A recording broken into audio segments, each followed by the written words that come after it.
What do you say to those viewers that don't pursue their dreams and are locked in their careers because they are too afraid to take risks and pursue something meaningful? Well, the first thing I would say is, well, you should be afraid of taking risks and pursuing something meaningful. But you should be more afraid of staying where you are if it's making you miserable. It's the same issue with children. It's like you're paying a price by sitting there being miserable. And you might say, well, the devil I know is better than the one I don't. It's like, don't be so sure of that. The clock is ticking. Yeah, and if you're miserable in your job now and you change nothing, in 5 years you'll be much more miserable and you'll be a lot older. But isn't it a luxury to pursue what is meaningful? Our viewers have mortgages, they have children, they have payments and loans. It's a luxury to pursue because we lack the resources. Well, I don't remember now, I'm not talking about what makes you happy. It's a luxury to pursue what makes you happy. It's a moral obligation to pursue what you find meaningful. And that doesn't mean it's easy. It might require sacrifice.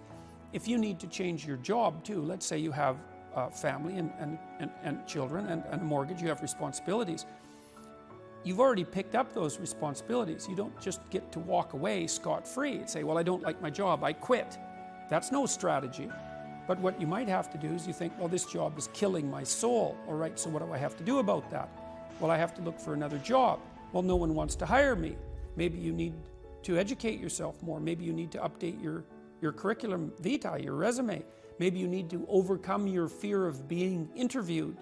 Maybe you need to sharpen your social skills. Like, you have to think about these things strategically. If you're going to switch careers, you have to do it like an intelligent, responsible person. That might take you a couple of years of effort to do properly. When you say pursue something meaningful, is it important to have a vocation?